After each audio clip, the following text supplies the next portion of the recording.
Hello दोस्तों, तो आज हम बात करने वाले हैं कि ग्रो ऐप में आप अगर नए हैं तो कौन कौन सा इन्वेस्ट करें। तो चलिए मैं बताता हूँ।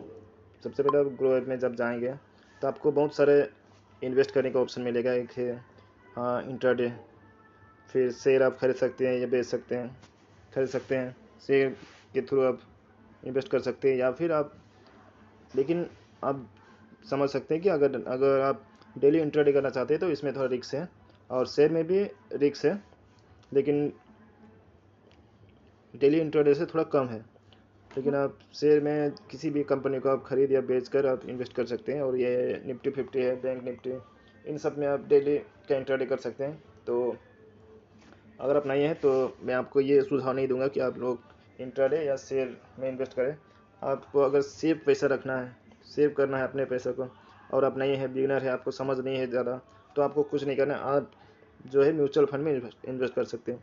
तो इसके लिए आपको सबसे पहले म्यूचुअल फंड में देख सकते हैं, सारे बहुत सारे आपको ऑप्शन मिल जाएगा, large cap, mid cap, small cap. तो आप इनमें से कोई भी फंड में, आप म्यूचुअल फंड में आप डाल सकते हैं और इन्वेस्ट कर सकते हैं।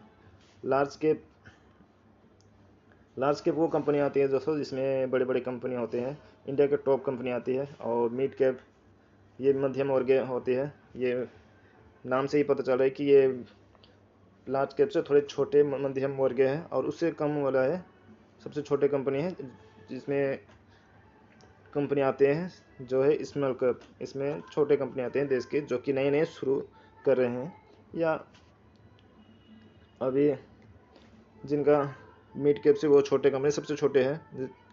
तो ये तीनों में से आप किसी में भी कर सकते हैं, शेयर में आप इन्वेस्ट कर सकते हैं। तो लेकिन इसमें भी आपको ध्यान रखना है कि अगर आप नए हैं और आपको समझ नहीं है, और आप इसमें से तीनों में से कोई भी कर सकते हैं, दोनों तीनों अच्छा है। लेकिन एक बात है, अगर आप लार्ज में कैप में करेंगे तो आपका पैसा जो है सेव रहता है, लेकिन यहाँ पे इंटरेस्ट थोड़ा कम रहता है। लेकिन आपका पैसा 100 तो नहीं बोल सकते, लेकिन सेव, इसमें 90% आपका पैसा सेव रहता है। इसमें रिक्स बहुत कम रहता है। और मिड कैप, इसमें थोड़ा, लार्ज कैप पे थोड़ा रिस्क ज़्यादा होता है, लेकिन ये भी थोड़ा सेव ही है। लेकिन अगर आप 5 साल से ऊपर की इन्वेस्ट कर रहे हैं तो आप घबराने की ज़रूरत नहीं है। आप तीनों में से कोई से में कर सकते हैं, या फिर ये स्मॉल कैप है, इसमें रिस्क ज़्यादा होता है। ये कंपनी क्योंकि नए नए शुरुआत हो रहती हैं, तो इनका कुछ कहा नहीं जा सकता। हो सके तो ये अगर चल गया तो आपको प्रॉफिट भी ज़्यादा बना के देता है। तो आप ये इसमें कर सकते हैं अगर थोड़ा रिस्क ले सकते हैं तो। लेकिन अगर 5 साल से ऊपर का है तो इसमें अब अच्छा रिटर्न आपको देखने को मिलेगा। तो ये आपकी चॉइस है, ये आप डिसाइड कर लेना कि आपको कौन सा फंड में स्टार्ट करना है, म्यूचुअल फंड। तो आई होप कि आप लोग को ये जानकारी अच्छी लगी हो। अगर अच्छी लगे तो प्लीज़ वीडियो को लाइक, शेयर और सब्सक्राइब ज़रूर करना, और कमेंट में बताना कि आगे आपको क्या, किस बारे में जानना है।